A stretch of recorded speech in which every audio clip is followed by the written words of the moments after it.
What up, fellow nerds, and welcome to Not Your Status Quo's full spoiler review and breakdown of Star Wars Episode 9, Rise of Skywalker. Very nice, sir. Very nice. And remember, if you like what you see here, please like and subscribe and hit the bell for notification on future videos. And please share with all of your friends, because they will want this epic breakdown and spoiler-filled, once again. Be warned. Spoilers after this.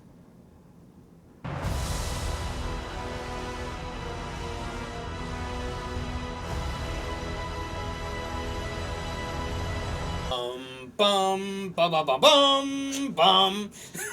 Okay, this is kind of nerve-wracking for me because I'm going to MC this one. But I hope we don't get a copyright strike for taking that song. it was so accurate. It sounded right on. I don't know, how they couldn't do it. We had to do our own opening crawl, right? Yeah, that's right. The crawl. The nerds, once again, unshowered, sat in front of a camera to talk about nerd movies. Oh, I showered. Oh yeah, I did. I did too. Yeah, me too. Speaking of the scroll, that's the scroll, and what did you call it? Title scroll. Yeah. You just called it something else. Anyway, Oh. the scrolling information is very helpful leading us into this movie because, with The Last Jedi, me not liking it so much, I saw it twice. So, and I don't know the exact drop-off point where it was, but it's taking place 1 year after The Last Jedi. Mm-hmm. So when they get right into the battle, that scroll really helped me out because... Does anyone else, after watching the Clone Wars, read the title scroll in the voice of the Clone Wars? No, actually I don't. No. The dead speak! And that's where it starts. I read it in Gilbert Gottfried's voice. We'll start doing voices here, and that's not going to get pretty. So the universe hears a message from Palpatine saying that... Well, I don't even know what he said. All right. He's going to get revenge, basically. He's basically revealing that he's gonna bring about the final order now. Thanks, guys, for helping me out with that. The second to last order. The second to last order. I got that right here. I'll go over that. Kylo heard the warning, and he's out to destroy him because he doesn't want anyone to question his power throughout the galaxy. Mm-hmm. And when he does, in this opening scene, get to Exegol, which is a great prescription. Anyway, he gets to Exegol. He meets Palpatine. He's ready to kill him. Palpatine convinces him that what he needs to do is go and find and kill Rey. Get the scavenger. Okay. I like that they call it a scavenger in this movie. I do too. I kind of like that little nickname. Well, and the thing on my view on this is that Kylo already knows he has some sort of feeling for her. Like, whether he's in love with her, whether it's a sisterly thing, it doesn't matter. He has high feelings for her. So instead of going to kill her, instead of killing Palpatine right there, he knows that he wants her dead. So he's going to go and get her and save her, bring her back. This is in my mind. Bring her back, and then they can face them together. That's what he was thinking at the time. Do you think he sensed Palpatine was too strong for him to destroy at that point, and that's why he wanted to get Rey? I don't know. I'm not entirely sure. I think he was still trying to juggle in his mind whether he wanted to either warn her and get her out of there, or if he wanted to turn her to the dark side and turn her over to Palpatine. I'm not entirely sure. It seems like he was still conflicted with what he was going to do. It was like he was confronted with a situation that he couldn't figure out. Or he's going to hedge his bets. Either A, that could be too. He's going to bring her back to help kill him, or B, he's going to kill her and then win the favor of the final order. So can we talk a little bit about Palpatine and his what's his deal, man? What's the sitch here? How is he even here? Well, you know what? I'm glad. Once again, spoiler filled. They never say how he got back or how he's alive, and I like that. They imply it enough. They kind of mention this whole clone thing that he's got going on, and that he used the Force somehow to transfer his essence, I guess, basically into one of these clones. And as Ren's walking through to meet him, there's a couple of Snokes in a tube. So they kind of showed that off, and we're kind of talking about this sort of after our theater review. So it seems to be that either this was the plan all along, that Snoke was a clone, or perhaps the directors and the writers decided they didn't quite know how to wrap up Snoke's story with him dying in the last movie, so I guess he's a clone now. I don't know. I don't think in J.J. Abrams' first vision, I don't think he had visioned Snoke dying in the second movie. Yeah.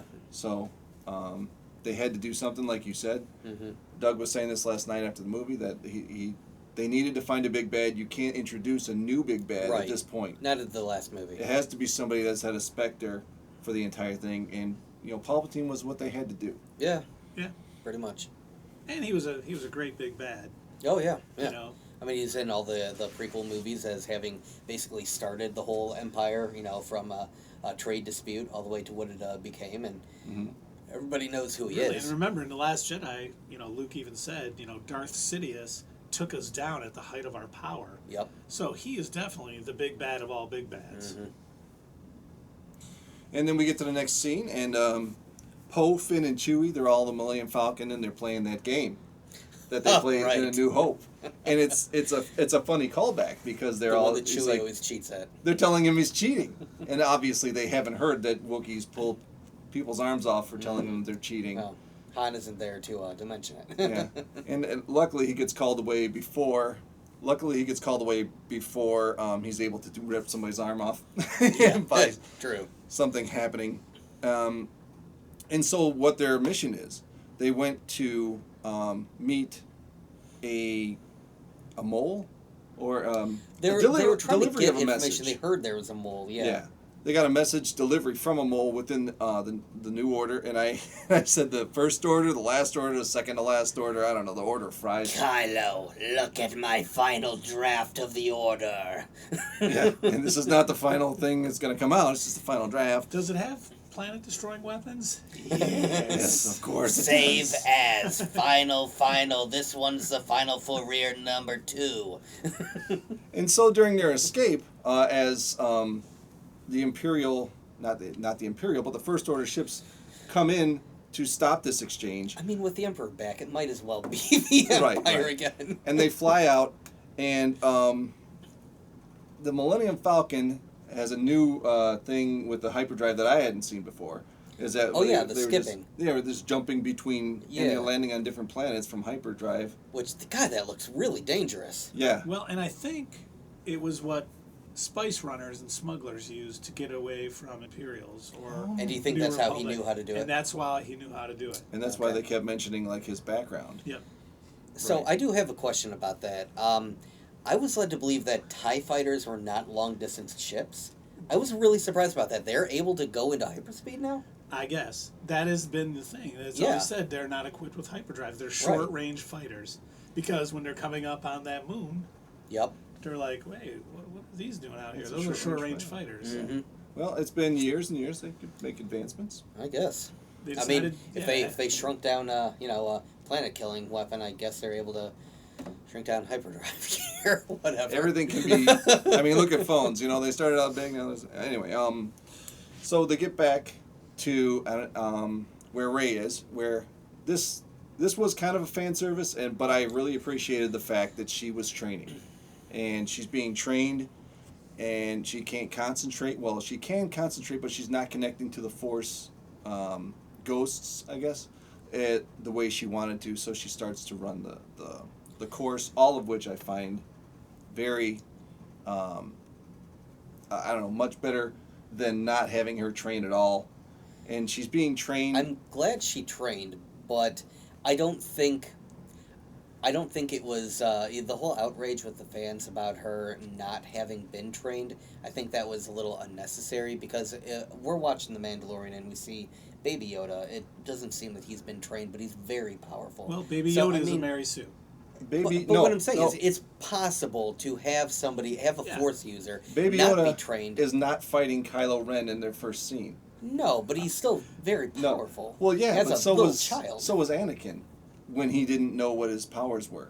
You still got to be able to train and hone your powers in order to become a Jedi. I'm not saying that she shouldn't be trained. I'm just saying I don't think there should have been the outrage that there was, that she didn't have training and was able to go face up against Kylo Ren. Well, well, I mean, Luke ran off when his completing wasn't.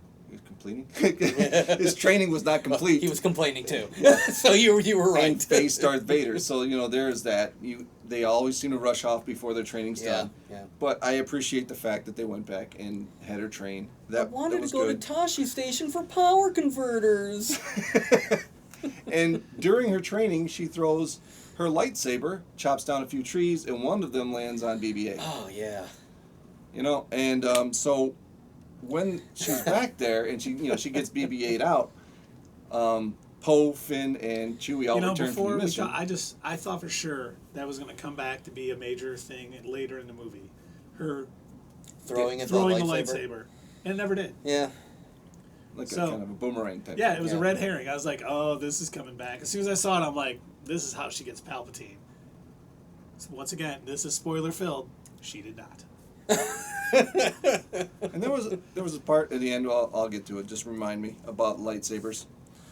So when they return, remember the thing about lightsabers. Oh, thanks. Oh, they Poe comes out and they start yelling at each other. And at first I'm like, why are they arguing like a married couple? Because she was mad that he messed with the hyperdrive on the Millennium Falcon, and he was mad the BB-8 got damaged. And they were going back and forth, but it's like a sibling thing, I think, more than. I mean, they've spent so much time together, and you know what? I am kind of glad that they established that they do know each other, because that was one thing. So as much as I like the Last Jedi, one thing that bothered me was when they introduced themselves to each other when they clearly had already met, like when they were discussing the plans to. It was like, I think after Starkiller Base was destroyed or something. They had met each other at that point, so it was weird. They weren't formally introduced. I guess, yeah. But yeah, so I'm glad that they finally showed that they sort of showed this camaraderie, like very similar to what Han, Luke, and Leia had with each other. Yeah. So that was kind of nice to, even if it was arguing, I enjoyed seeing them, hang out with each other, be like a family. So during this scene, or this act, I don't know, because it's not the exact scene, but Rey is looking through Luke's journal, and she finds the funny name, Sith Wayfinder, which is funny to me because it's a wayfinder. You find the way. Right. I don't know. It's funny. And so she wants to pick up where Luke left off to try and find Exegol and find out where, they all have received this transmission from the beginning of the movie, so she wants to go there and extinguish the Sith. Well, she wants to find some Exegol. All she needs to do is call her doctor. Just watch out for the side effects.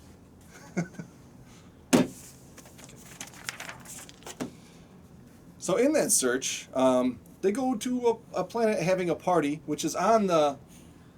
It's on the... Pasaana? The what? Pasaana was the name Pasaana? of the Like Santa Claus? What, with like Santana? Santana with a puh? Pasaana. It's a planet where they only have this celebration every 42 years, and it's funny because when they get off the Falcon after landing there, 3PO knows all about it. Of course he does. Because it's not only known for their great aerial shows, but for their wonderful sweet treats as well. And everybody turns around. It's like the funniest scene in the movie to me.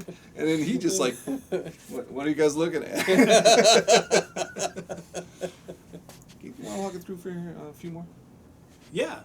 I mean, they get on this planet. Obviously, the First Order has a station there. They kind of get spotted. Lando Calrissian steps in, kind of helps them out, shooting a stormtrooper with a bow and arrow, which they used a couple times in here. He takes them back to their ship, or his ship. They're talking about where to find this ship that Luke was investigating, and he's like, oh, I was with Luke at the time. And so they decide to go find this ship. And that's when they take off. They're followed by some stormtroopers. The Knights of Ren show up. Kylo Ren shows up. And that's the scene from the preview. They were all getting on the ship that they saw the ship, and Rey recognizes it as the ship that took her parents away. Yep. And so she has some force feeling that something's going on. She has to step out into the clearing, and what she feels is Kylo Ren is on her tail. She's going to be there. And so we saw this on the preview where she runs. Excellent scene. She jumps up in the air. She slices So I like this because it reminds me of the whole connection that Luke and Vader had with each other. And in the Return of the Jedi, when Luke says, I shouldn't have come with you guys because he senses me, he knows that I'm here. I like that because... the mission. Yeah, I've endangered the mission. It's kind of the same idea. Because, she already knew. She knew that they've got this, that she's got this connection with Ben, but, she's... and he knows that she's there, and he's going to go after her. And remember, they fell down into that, quicksand stuff. Right. Which took them into the pits below. There was one thing that happened before that I want to get to. Before that happened, they were all, her and Kylo, and then she knocked down a ship. He gets out, and they start wrestling because they see that Chewbacca has been taken aboard the... That happened after the sand. Are you sure? Yeah, that was after the sand. Because that was after they found the dagger. Take a pause and edit that then, man. That's fine. But, they get sucked into the quicksand, which, honestly, quicksand isn't as big a problem as I thought it was going to be when I was a kid. Yeah. I really... All these movies I saw growing up, I thought it was going to be everywhere. Turns out they're just fine. There's another end to it. I don't know what's holding up the quicksand, but, they just kind of fall on through. Yeah, and they go, they're in the bottom, and once again, C-3PO had another great scene. He's like, Rey, Finn. He's like, well, you didn't call me, but I'm okay over here. Right, okay. That was kind of funny. Okay, I enjoyed that. And Finn has the line, I got to tell you something, then he sinks into the sand. So so speaking of things that don't come back, that actually does come back a couple of times. I don't know if it really goes anywhere, but it does come back. Yeah, they mentioned it a couple of times. Yeah. And while they're down there, there's a giant snake. It's the Chamber of Secrets, obviously. And Rey finds basically it is. They believed it was there, and it was there. Yeah, they find that Sith speeder down there, and so they know that they're on the right path. Luke never found it when he was here. Mm-hmm. And there's the Chamber of Secrets snake, and she sees it's hurt, so she does something that we've only seen Baby Yoda do to this point. Mm-hmm. She heals it. So I wonder if she read this in one of the Jedi books, or how did she know that she had this ability? Because we haven't, in the movies anyway, we haven't seen any Jedi do this so far. Right. And I think they kind of, being in touch with the Force, they can kind of feel their way through things, and obviously through training they can get better at it and stronger with it. And she said it wasn't healing. She said it was transferring life force into that person. Yeah. And while they're down there, they find a Sith dagger, which we saw in the trailers that she was holding when she was fighting Kylo in his room. And it has directions to the second Sith Wayfinder. The only problem I had with that dagger was you had, in order to forge that dagger the way that she used it in order to find it, it would have had to have been done after the Death Star had crashed. Standing where she was standing. Yeah, exactly. That's my only problem with it.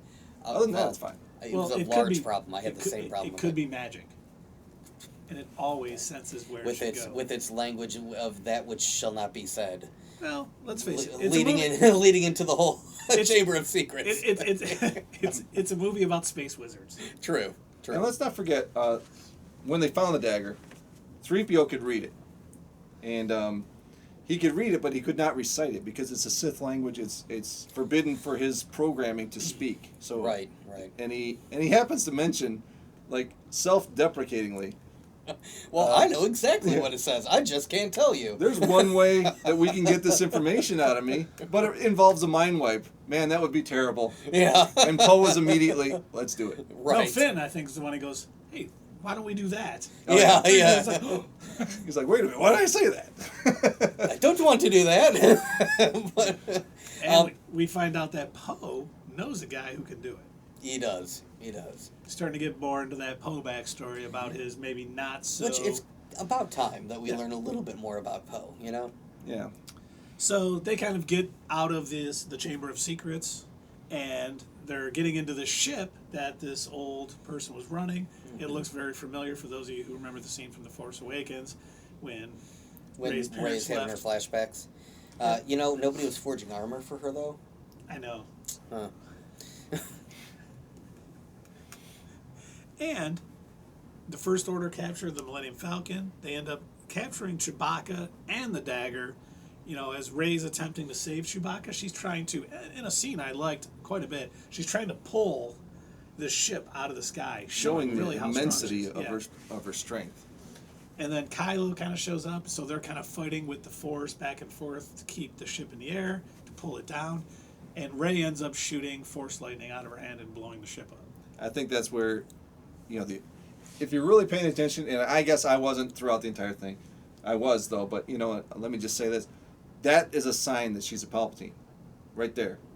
Because no one else has ever shot that lightning. I didn't take it as a sign that she was a Palpatine. I took it more as a sign that she was sort of reaching over into the dark side a bit, because Luke had mentioned that in the previous film. He said, you went right for the dark side, which that tells me that she's able to unlock those skills. Just a scene ago, she's showing that she's got healing powers.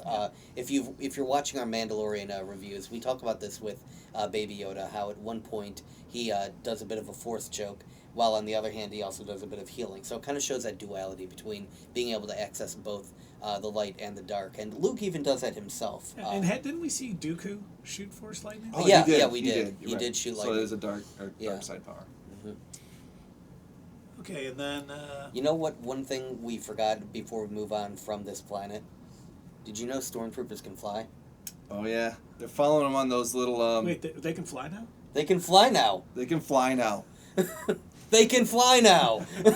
I like what they were following on. I wouldn't call it a speeder. I call it like a No, it was like snowmobile a mini on tank sand or thing. something. Yeah, I don't even know what you'd call it, because at one point, while they're being chased, Finn throws like a little grappling hook kind of thing, Yep. and I'm thinking this is going to tear it up, but it's just like treadmill style kind of, and it's like, well, that didn't do much of anything. Mm-hmm. Mm-hmm. And so Poe suggests they head to Kathy Kijimi, and they have the Sith text extracted from 3PO. Mm-hmm. While they're there, they're captured kind of by Zorii Bliss, played by the wonderful Kerry Russell. Rey senses Kylo's ship in orbit and senses Chewbacca is there, and the dagger. Which is nice, because she thought she blew up Chewbacca. It was really tearing her up.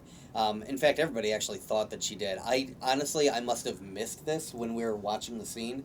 I don't know what sort of sleight of hand they pulled, but I honestly thought the same thing. They didn't. They had two ships in there when they took Chewie away, but they didn't show you which one he got into. See, I didn't even see they only two show one ships. I didn't know off, that. yeah. Oh, we didn't notice until we saw it a second time. Yeah. Okay. Mm-hmm. That's a good trick. I like that, because It's layered, man. I honestly thought, I'm like, oh wow, they went dark with this. They killed off Chewie. Okay, I figure.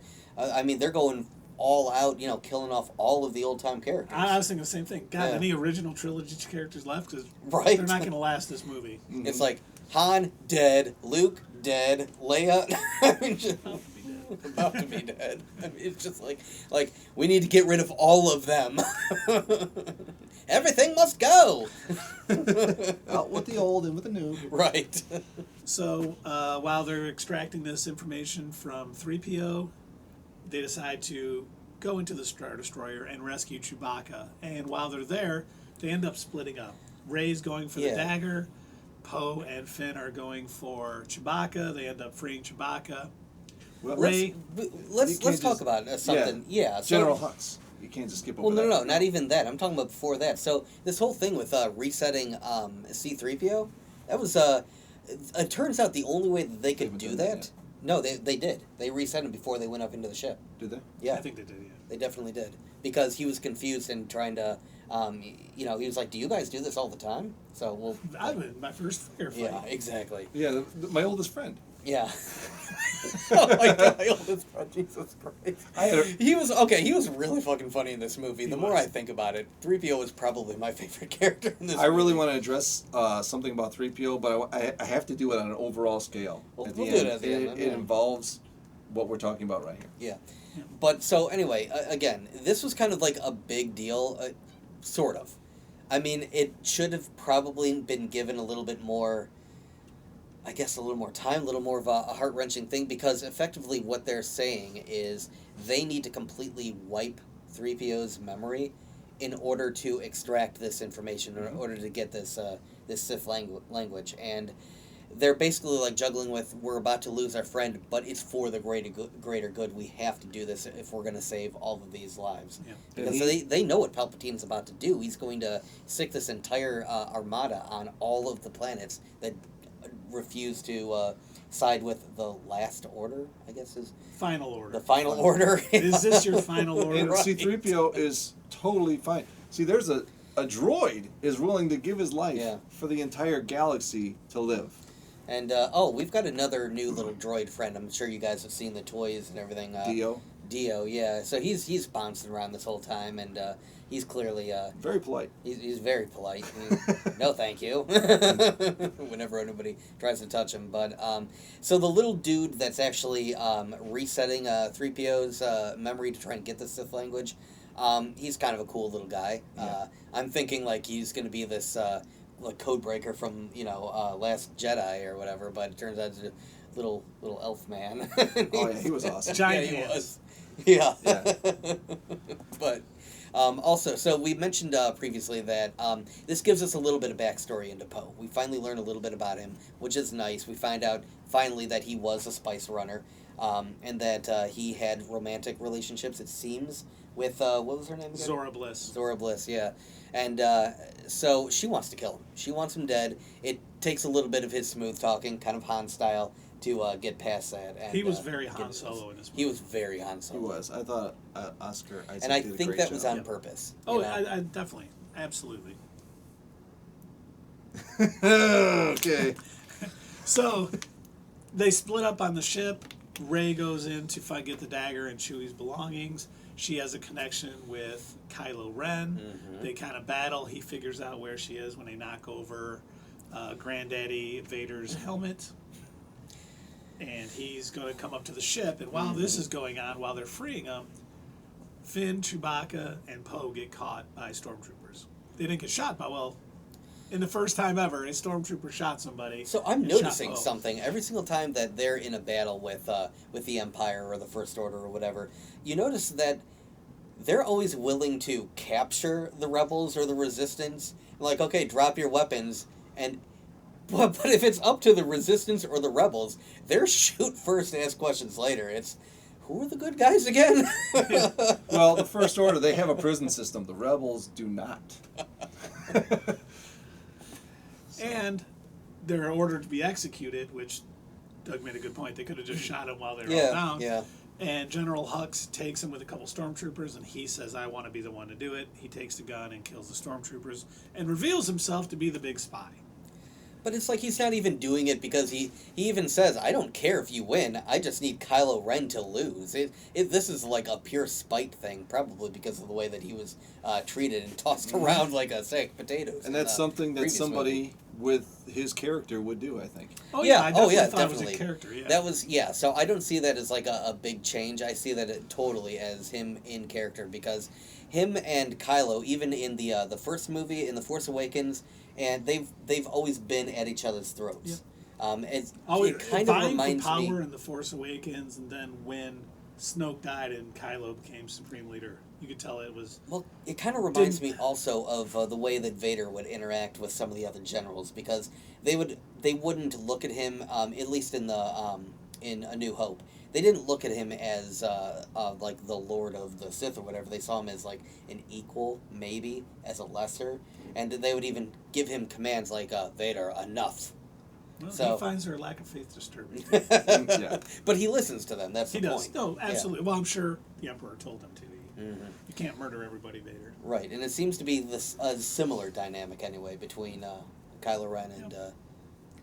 But General Hux helps them escape on the Falcon, and he's executed for treason by a general we find out who's been working for Palpatine almost the whole time, which I thought was a nice little... I did kind of like that. So we've got somebody who's from all the way back in the actual Empire. Yep. Which, I mean, we kind of speculated that the First Order did, in fact, rise from the ashes of the Empire. So it's nice to see that there are still, other than the Stormtroopers, that there are still people that came from the Empire. And then we see the first demonstration of these new Star Destroyers super weapon, which is a cannon that will destroy planets, and it destroys Kijimi. Okay, I didn't like this. No, I didn't either. All right, so first off, I understand that as years go by, technology, especially in wartime, and these are the Star Wars, and never-ending wars in the stars, I understand that technology improves and that it gets better, but are you really trying to tell me that all of these Star Destroyers that appeared to be underwater or something, that they had built these planet-destroying cannons on all of them, and that they do not require the power of an entire space station like what they needed for Starkiller Base or the Death Stars. This is now possible. Yeah, well, technological advancements, they had a I guess. an alien crash on their planet, and then you just got all of a sudden... I mean, I honestly thought when they were shooting, I thought this was going to be sort of like in Rogue One where they destroyed a city. I did not expect it to blow up the entire planet. I was the same way. I thought it would be destroy that city that they were in with 3PO and everything. Yeah. But So, I mean, I will give them this. I liked the effect. I love A New Hope, but they're, some of the effects don't really hold up anymore. And I like the planet explosion effect that they did for this. I don't like the fact that it happened, but the effect was nice. Before we move on any farther, are you going to discuss the conversation that he and Kylo... Okay, go ahead. Okay. And what Dave is talking about is while Kylo and Rey are kind of fighting and going back and forth, Kylo reveals that Rey is Palpatine's granddaughter. So his parents were kind of nobodies, but according to Kylo, they made themselves nobodies to protect her. By choice. Now that is, to me, that another, I know that's fan service, and I don't know if you guys like it or not. Nope. To me, that was much better than just leaving it as they're nobodies. If they're nobodies well, I know you do, but let me speak. Okay. If they're nobodies for that reason, then that makes sense to me, and it makes the story flow better. They were trying to protect her, keep her out of Palpatine's sights. I like that so much better than, they were just nobody, and it's amazing that you've gotten this far. I think that it would have been better if she had been a nobody, because I like the very end of The Last Jedi where they show just some random slave boy, which, hold on, 1 second. Why is slavery still allowed? This is a long time ago in a galaxy far, far away. Okay, but we see just some random slave boy, and he's got, force powers. I like the fact that they're basically saying anybody could have power of the Force. Anybody could have that connection. Well, that's true. Anybody could have the power of the Force. I would have been happy with her just the... being a random nobody who we get introduced to. I don't feel that everybody in these movies needs to be related. I agree with you, but I like the fact that she was Palpatine's daughter or granddaughter only because it made you think it tied the story together, I guess. She might have a perchance to lean towards the dark side. Okay. And maybe she could be turned. I thought it added an extra element that her lineage was one of the most evil people ever. And to your point, like not everyone's related to the Skywalkers, look at Mace Windu, Yoda's not related, Obi-Wan, all these other Jedi. Anybody could be a Jedi. You have to train for it. You have to, but anybody can have the Force. Yeah. So I don't know. I guess we're not going to agree on that. But I like the story arc a lot better. I was absolutely fine with her being a nobody. I had no problems with that. I also did like the fact they made her a Palpatine because I think it helped this story move along a little bit, like why you would want her and knew about her. I accept it for that reason. The fact that they introduced Palpatine into this, I mean, there's really... Yeah, exactly. So, I mean, somebody, I guess, had to have some connection to him. It wasn't going to be Ben. So, I mean... For that reason, I accept it. I don't like it, but again, that's just one more thing on my personal list of, Yep, no, I get it. And then getting back to the story, obviously they got the location of this Wayfinder from 3PO. They travel to Kef Bir, which is another moon of Endor, where the Death Star had crashed. They find some ex-stormtroopers, a lot like Finn, who left the First Order. Yeah, I liked that. So there are a few parts of this movie altogether that I like, a few more parts that I don't like, but I like the idea that they're basically showing that Finn wasn't the only one. I like the idea that other stormtroopers have had like a change of heart, because they mentioned that after they stopped using clones, they were getting these younglings from all of these different planets from all over. It's nice to see that the brainwashing doesn't stick with all of them. So to me, that's a question for the Emperor or whoever was in charge of that decision. Yeah. Why stop using the clones that are so obedient to you? Bad move, dude. Well, I mean, because they needed all of the cloning equipment to make Snokes. Oh, yeah. It takes a lot of power. Yeah, it does. To make one really powerful Force user, it takes a lot more than a bunch of, Jango Fett clones. Right. And she leads them to the remains of the second Death Star, Rey takes off on her own to go find the Wayfinder herself. I like how these Death Star pieces are still somehow able to be powered. That was a little unusual. I thought about that myself. Like, you talk about when she gets on there. Yeah. And the doors open. You know, they could open them with their force powers. But it closed behind her. It did. That means that she wasn't in control of it. It was somebody else. Okay. And she finds the Wayfinder. She confronts a dark version of herself. So she said, I think she said earlier in the movie, I could be mistaken, but didn't she mention that she's been seeing visions of the future? She saw herself sitting on the Sith throne with Kylo Ren. So this scene that we've been seeing in all the previews, in case, those of you who haven't seen it, which I thanks for watching anyway, but so all these previews that we've been seeing with Rey with that kind of weird cool double lightsaber thing, the Darth Maul lightsaber, the Darth Maul switchblade. So it turns out that's really just a vision. It's not it's what Rey could become, I guess. Yes. I had a feeling that was going to be what it was going to end up being anyway.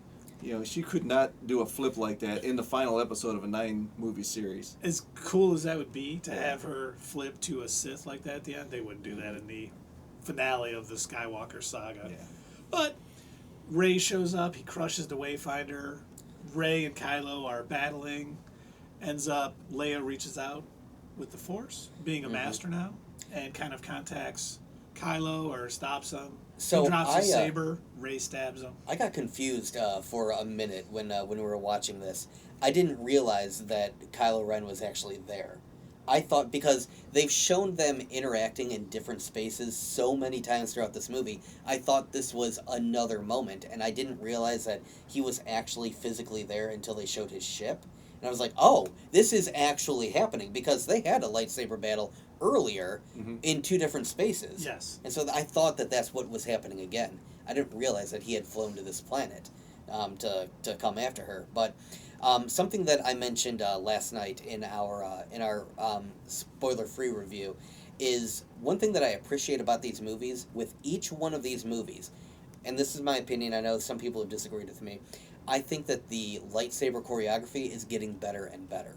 Because we go from, Obi-Wan and Vader with their plug-in lightsabers,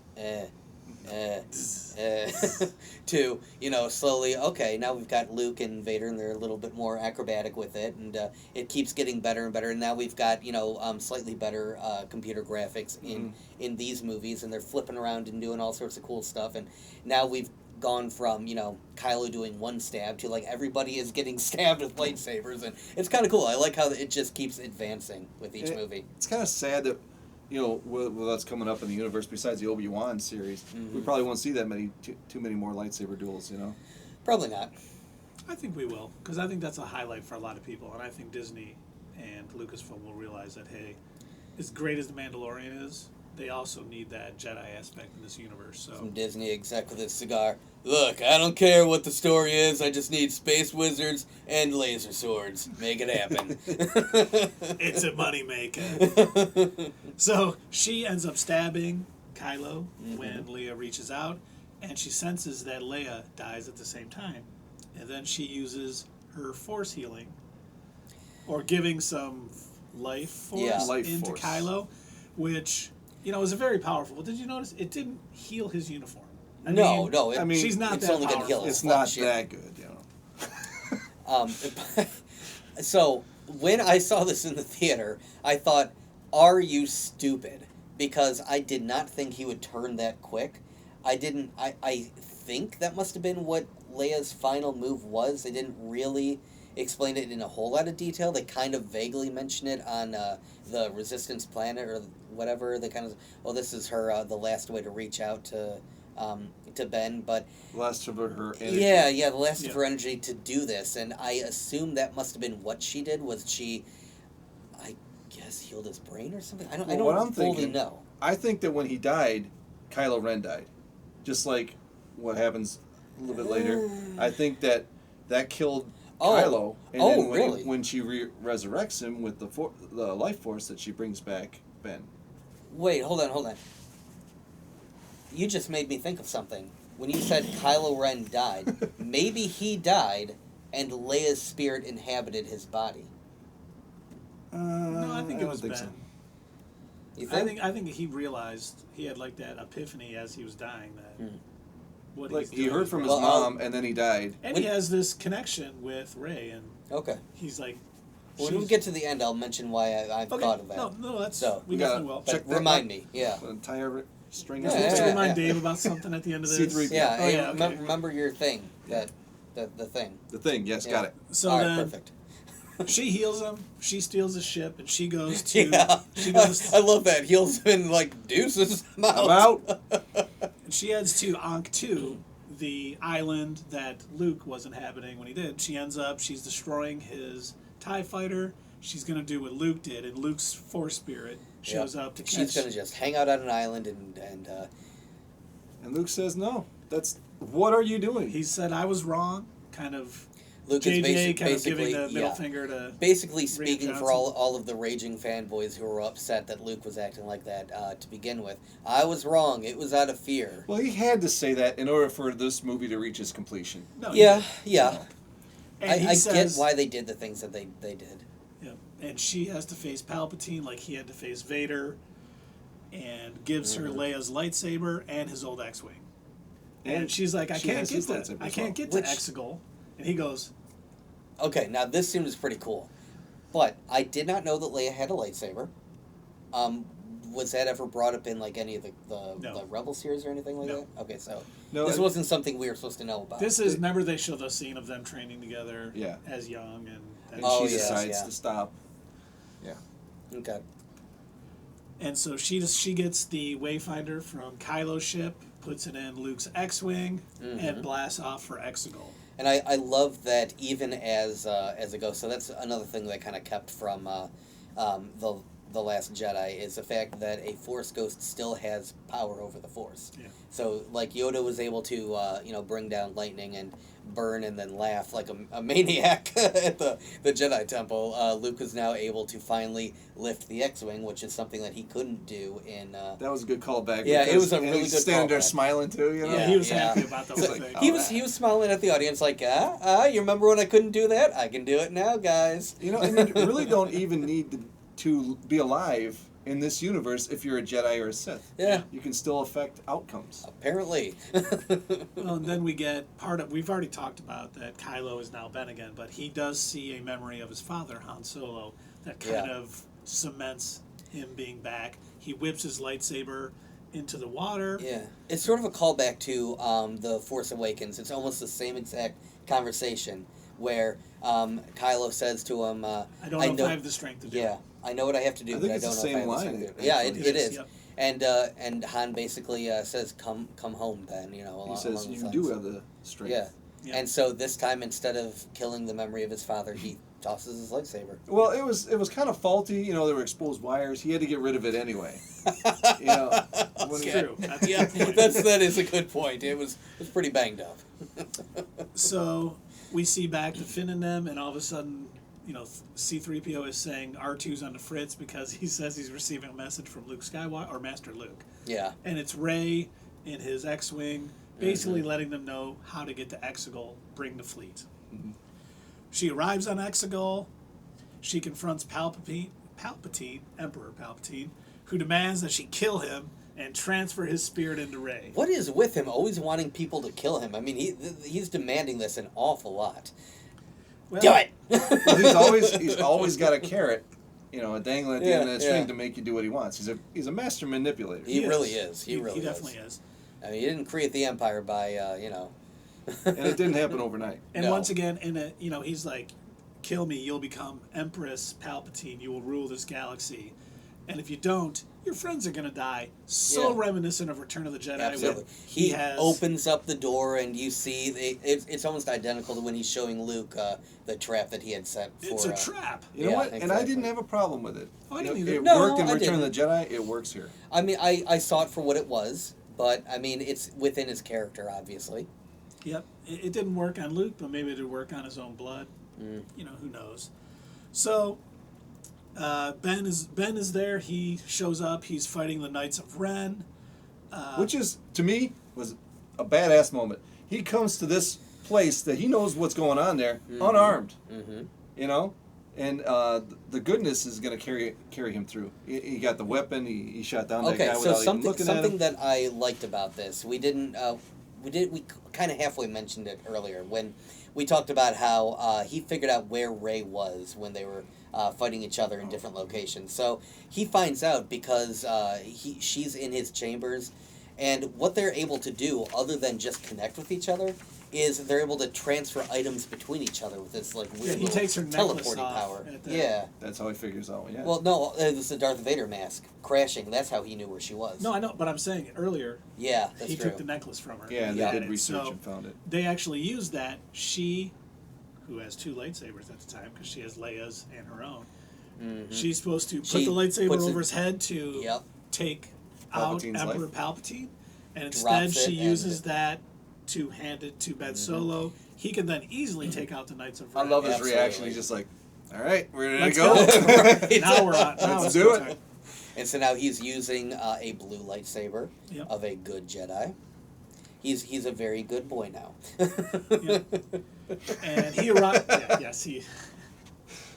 He's a good guy now. But yeah, his redemption arc has come full circle. Yep.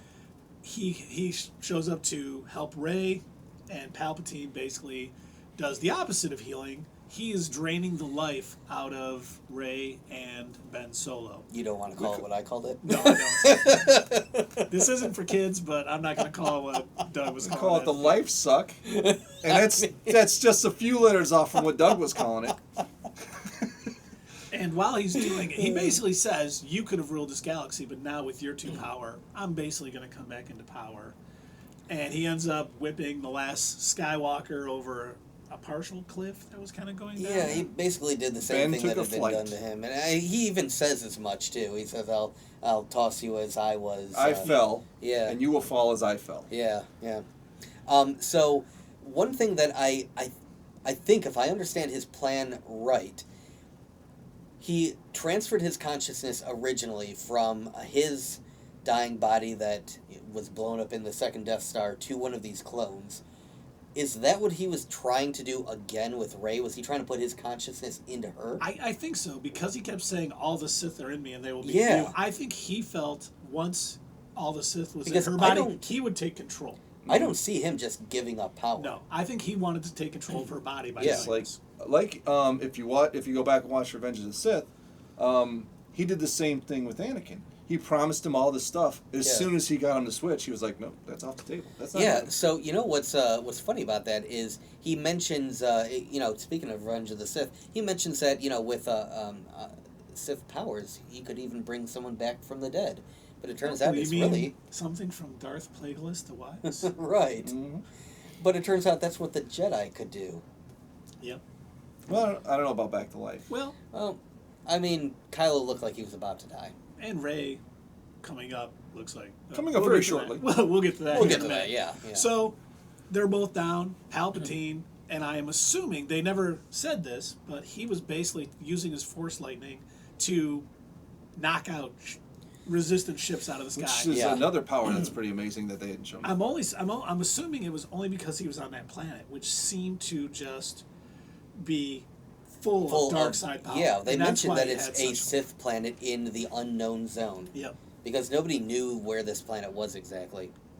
And then, as this is going on, Rey is laying there, and she hears voices from Jedis in the past telling her to rise up. We hear Luke and Leia talking to her. We hear Qui-Gon Jinn. We hear Obi-Wan Kenobi. We hear Mace Windu. We hear Anakin Skywalker. We hear my favorite, Ahsoka Tano. Yeah. We hear Kanan Jarrus from Star Wars Rebels. We hear Yoda. We hear a couple others whose names I can't pronounce right now. But basically all of these Jedis are saying, rise up, this is your time, you need to do this. And it was nice because not only did we hear from the Qui-Gon Jinns and the Mace Windu, the first voice that stood out to me was Samuel L. Jackson. Yeah, that's the first one that I heard. And then I heard Yoda. Today, I heard him speak twice, 2 different times. Yeah, Yoda spoke twice, a couple people spoke twice. But I love the fact that they included some of these characters from the animated Star Wars universe. They brought him in. It was really nice. Well, this was a little nod, I think, to all the fans. I mean, yes, it is. It was definitely a wrap up of all of this. So this is a wrap up of the prequel series, of the original trilogy, of all the cartoon series and everything. Everything within this Skywalker saga was, I guess, basically supposed to end with this movie. We even heard James Earl Jones' voice through that's right. the Emperor. Yeah. So one thing that I enjoyed about this scene, and this is for all of my fellow nerds that enjoy Avatar: The Last Airbender. This was very reminiscent of that. So for those of you who have seen that series, you'll know that the Avatar is basically connected with all of the past Avatars, and they speak to him, they offer him advice, and they're also able to lend him their power. And I was like, well, I don't know if that was intentional, like an intentional nod to that series, because it is kind of like within the same realm of nerddom. But if it was, very cool. If it wasn't, cool coincidence. Yeah. So, Rey does get up after hearing these voices. She takes both lightsabers, because Kylo and her dropped when they were being life drained by Emperor Palpatine. And she ends up blocking the Force lightning with the dual lightsabers and ends up pushing it back on Emperor Palpatine, killing him. Or seemingly killing him. He may come back. We never know. So, yeah, that's true. Apparently nothing can kill him, including an entire space station blowing up.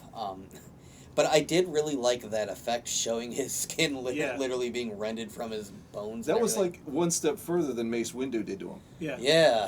Mace, I'll say, messed up his face, and then she just took his face off. Yeah. You'd think he would have shut his lightning off when he realized what was happening. It's like, this has happened once before. Right. Maybe he couldn't, because when you're being shocked, that's true. You can't stop touching it. You're kind of out of control. Oh, okay. That's a good point.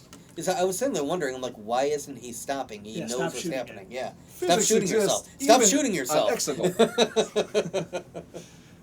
And Rey collapses after this fight, obviously drained. Ben Solo, you see his hand come up. He comes up, and he ends up... Rey is dead. Seemingly dead. Oh, not moving at all. Yeah, I'm pretty sure she was. Eyes open. And Ben returns the favor. Uses heal, brings her back to life, basically. But again, like we mentioned, Rey mentions, it's not healing so much as giving part of your own life force. And I think she was, in fact, dead. And I think Ben had to give up all of his life force to bring her back. Which is what happens, and Ben lays down. Well, they kiss. Oh, they kiss. And then he lays down and disappears like any good Jedi. Well, that was a heck of a gesture, though. I mean, he probably deserved a kiss. You know what I mean? So we were discussing this after the movie last night, and if you think about it, it was really his only option. I mean, other than just her being the future of the Jedi or the Force in general. What would have happened if he would have returned hey, Mom, oh sorry, you're gone. Hey, Resistance, I'm back. Arrest him, put him on trial. He's a fascist dictator. I'm good now. He murdered people. Yeah. It doesn't matter that you were good in the last I'm in movie. the good side now. Right. They don't care. It would have been the same thing with Darth Vader, and we were discussing this. He probably knew at that point too. I've redeemed myself and I tossed the Emperor over, but I can't come back from murdering all those younglings. They're not going to overlook that. And Tusken Raiders. And Jedis. Right. I thought it was funny. Aren't you the space terrorist? I thought it was funny that Palpatine, sucked the life out of him. Yeah. And then they both were able to get back up. Well, they didn't take all of it out of him, I guess. Right. No, they didn't. But we almost forgot. While all this is going on, Poe is leading a bunch of ships. They're trying to destroy this. It's easy to forget tower. What they're doing. Yeah, this tower that's going to rise the Final Order ships away from Exegol to go out and go start destroying planets. And remember, they're not outside the atmosphere yet. So what they did next was land on the Star Destroyer and have it battle up there, which they're not in space, so they can do that. Are you noticing a theme with these movies, save for I guess the middle two, where you've got in A New Hope, they've got to shoot the torpedoes into the core. Is that one thing? So they've got the vent and they've got to shoot them into the core. In the third movie, in Return of the Jedi, they've got to destroy the core. Yeah. In the Force Awakens, they have to destroy the something that's like releasing the heat of the it's like Starkiller base. Exhaust ports. Yeah, they've got to destroy the exhaust ports of Starkiller base, otherwise it'll blow up on itself. So, and there's always like the one thing that they've got to destroy. It's like a video game where it's like we got to find the weak part of the boss. Well, and one of the things I did like about this, they originally were like, we got to get to the tower. Yeah. We have a force. We're gonna have a ground force to go down. And the First Order, or we the got to shut Final off their Order, Wi-Fi. realized that pretty quickly what they were doing and said, okay, transfer it to the ship. Yeah. So then they have to go to the ship, and they have those crazy horses from the non-forest moon of Endor. Mm-hmm. And they destroy it, but then they reboot the ship and bring it up to the tower. So Finn, who says, Rose, go, don't try to save me again. Please don't. I think we're all saying that. Yeah, we were. He gets one of the cannons to point at the actual, deck, the bridge, and he ends up blowing it up, so they cannot get these ships off of there. And then a very on your left scene from Avengers Endgame, all of the ships. Lando kind of calls in and says, hey, you got help or whatever. And all these ships show up. They're able to blast all of the ships out of the sky. Because for a while, it looked like the Resistance was going to lose because Rey was like this close to like taking the Emperor on. It's like, okay, if you please stop killing them, if you call this off, I'll take your hand. I'll join you because she did agree to it. She did. I mean, it looked like it was the end. He was like, they fell for my trap. Lightning hand. There's no Admiral Akbar to let him know it's a trap. Exactly. But Lando saves the day again, just like he did in Return of the Jedi. He comes through. He was able to finally convince, which I did not realize there were that many people who were friendly to the Resistance. So good on them. Yeah. I don't know if they were part of the New Republic or what the deal was. I was trying to look through the ships to see if I recognized any, and I think the Ghost from Star Wars Rebels was there. Really? So I'm gonna have to see it again. Might have to wait till it's on home to really check that out. But it looked like it. And then as the galaxy celebrates again, because news travels very fast in a galaxy far, far away. Apparently. We see some Ewoks celebrating. That's some fan service right there. Didn't need to see that. What they would not even know what the current conflict is, so I don't know why they would be like, They just they saw like Star Destroyers falling and like nub. We're gonna have to clean that up again. Right. I don't know why Star Destroyers were falling around the galaxy. Right.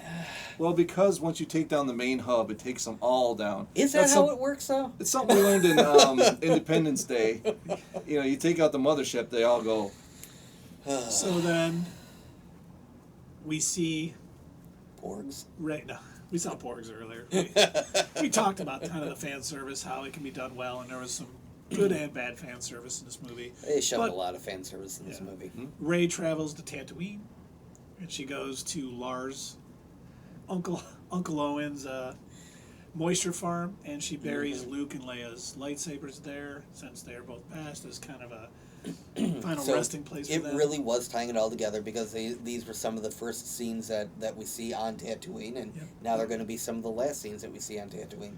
And it looked the same, like no change. Oh, it did. They did a really good job of recreating that. And then we see her light her own new lightsaber, which was golden. Yeah, so that Kyber crystal, is that what it's called again? Kyber crystal, yeah. So that came from her staff. Yes. And that's what made it yellow. So that was kind of neat. I enjoyed that. Yep, I kind of liked it. And then we see a lady like, hey, there's been no one around here for many years. Who are you? And she's like, Rey. What's your family name? No, it's Rey who. Yeah. She's like, Rey. And then she stares off into the thing, which Leia's like, what are you doing? Yeah. But she sees Luke and Leia, Force Ghost over there, and she says, Skywalker. And that's the rise of Skywalker. It was indeed. I thought it would be more like what we thought, like ahead of time, like this would be a new brand, not a Jedi. Yeah, I think we were all hoping that that's what it would be. Like, the Jedi are dead. Here's a new type of Force user that's both fluent with the dark and the light, but knows not to go all the way to the dark side. And it could be down the road. It could be, yeah. We're obviously going to get more Star Wars films. Oh, yeah. At some Disney point. is not going to spend that much money and then be like, well, guys, we're done. Because we know, they have a TV show on Disney Plus, which, if you follow our channel, we talk about every episode and we love it. There's ways to do and there's going to be more of those shows, too. Oh, yeah. And ones that we probably haven't been announced yet.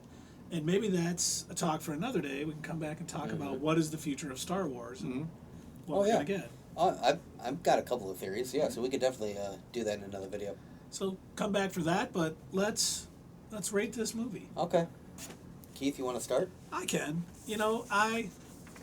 As I said last night, if you watched our spoiler-free review last night, I didn't hate it. I didn't love it. I saw it again today, and I liked it a little bit more. They did some good things. They didn't do enough to explain certain things, like the Knights of Ren showed up. We don't really know much about them. We know that Kylo kind of led them at a time. So there was a lot of disjunction, and I thought a lot of just choppy, no flow to this.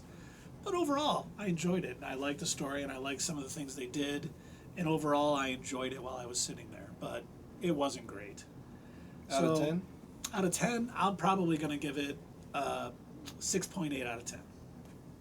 Okay. All right. So, I was perplexed through a lot of the movie. They were trying to cram as much, at least this is what I thought. It seemed like they were trying to cram as much as they possibly could, to the point where it seemed like, almost like they were telling 3 movies in one movie, because they had so much information they needed to get out. So much that they needed to, not completely correct, but sort of, I guess, repair from the Last Jedi that they felt needed to be repaired. At least that JJ must have felt. That the fans have been screaming about for a while now. So it was like, they're like, okay, we need to wrap this up. We've got all of these open threads, and like you mentioned with the Knights of Ren, they've talked about them, but they have never focused on them. They haven't told us who they are, where they're from, what sort of powers they have. So it was like, okay, we've got to mention them. We've got to at least show them at the very least, So they do that, but there was so much that they were trying to put in there, in my opinion, that it sort of bogged it down. And in my opinion, I felt they put too much fan service too. So it was like, they were like, we've got to make everybody happy. So here's this scene, here's that scene, here's the celebration, here's the Ewoks. You guys love Ewoks, right? I mean, okay, I guess. It's like, hey, Chewie never got his medal. You happy you got your medal, Chewie? Everybody look at look, hold it up to the camera. It's like, all right, I guess, thanks. You guys want to see Lando fly the Millennium Falcon? Sure, why not? I wanted Donald Glover's Lando fly the Millennium Falcon. I would have liked to see that. Cool. Yeah. Underrated movie. You guys are just mean. No, I love movie. Solo. Not you. I'm talking about the people that didn't like it. We Too many people were mean to Solo. I liked Solo. It was a good movie. If you haven't seen it or hated it, watch it again. Yeah. So, out of 10, I didn't like this movie. I did not care for it. I liked a few scenes, but overall I didn't like it. I didn't enjoy it. I did not have as good of a time. Did it have just a basic entertainment value for you? No, not really, because, I'd have to watch it again. I was supposed to see it again today, but that fell through.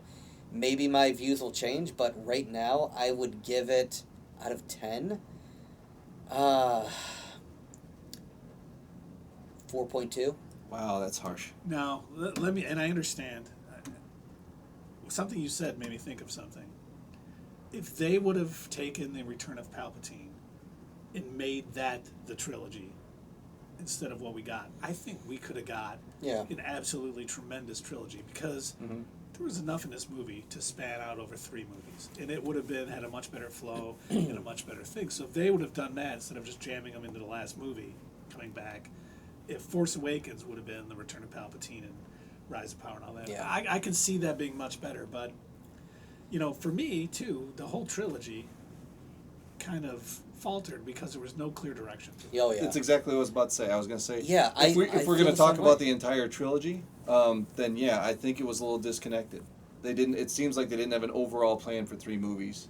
They just planned to do 3 movies. I don't think they had a full outline. With the original trilogy, George Lucas had an overall story. He didn't have all the details, but he had an idea in place of where this was ultimately supposed to go, because the original story, for those of you guys who know anything about the history of Star Wars, was where it was Luke Starkiller and Darth Vader was definitely a separate person from Anakin Skywalker or Anakin Skykiller, and so he had this full story of where he wanted it to go, and that was from the beginning until it became what it became. And I don't think, I think you're right, I don't think that was the case with this trilogy. I think they wanted to make good Star Wars movies, but they didn't have a full story planned out. They did it movie by movie, and that might have been a mistake. I think it was. But Dave, let's get your rating. Yeah. Okay, overall, I agree with you guys. This wasn't as epic an ending as this whole series deserved. They did a lot of fan service in it, like you were saying. A lot of the jokes, a lot of the aha moments that happened in this movie, they didn't quite land. There wasn't as much emotion behind these scenes as there should have been, and I think that would have made a huge difference. Because I can see what they were trying to do in those scenes, but it just didn't, I just didn't feel it. And I don't think a lot of people did that at least we saw it with either. So I want to get back to the 3PO thing before I give my rating. The 3PO thing, and I'm glad I remembered it. Okay. When he does the translation and he realizes and he stands up and he says, I'm taking one last look at my friends. That would have been so much more important. I totally agree with you. If he had not regained his memory. Yeah. I agree with you on that. I also agree, I think that maybe they should have given a little bit more levity, just, I don't know, more to it. Yes. But they had so much else that they needed to do that they rushed over it. But you take a few extra seconds. I mean, they rushed over to the point where we almost forgot to mention it. Yeah. Yeah, you take a few extra seconds or minutes in these scenes, and it makes all the difference. I think they could do that. And we talked about it today. It's a 2.5 hour movie, but it flew by. Yes, They could have easily made this 3 hours and extended out some scenes and made them a little better and not feel so rushed through it. Yeah, and then these moments would have a little more depth, and you would be going like that.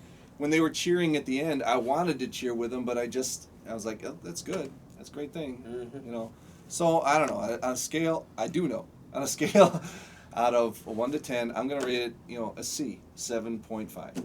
I would go see it again. I have seen it twice. I would see it again. It wasn't the best. It wasn't the worst.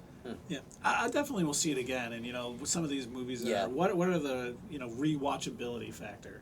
Like, for me, Empire Strikes Back, every time I see it on TV, I turn it on and I can watch it. Can never skip Where, Phantom Menace fits on, I make sure I find something else to watch. And we don't know what the rewatchability of this is going to be, because the thing is, too, seeing it a second time, some of that stuff that was rushed, so you may have missed a few things you pick up on a second time. Like the idea with the better. 2 ships, right? Yeah. You do. It's funny, because I made sure I watched it. I'm like, oh, look, 2 ships. And they make sure they go to a different scene, and you see one taking off, you don't see the other. Mm-hmm. So it's a little sleight of hand, and it's done well, but... So I definitely the clues do need are to see there it. if you're looking for them. All right. And I wonder if there was any other Easter eggs that maybe we missed. I'd be curious. The one thing that I did want to mention before we close this out, just so I can tie up this thread. Yeah, exactly. So the reason why I thought, and it kind of occurred to me that perhaps Leia had put herself in Kylo, is as soon as he died, her body vanished. But it was still there under the cloak until he died. And that's what made me I'm like, wait, why was her body still there? Because once his body vanished, then her body vanished. So I feel like she put a part of herself in him. And maybe she did give him some... positivity. Life force to keep him going, because she knew he had to save Rey. That could be too, yeah. That's a good thought. Like that. Well, thanks everybody for watching. This was a very long video, and we appreciate you guys staying for it all. And if you have any comments, how did you guys feel about it? What's your rating? Let us know. We'd love to talk to you guys. Absolutely, yeah.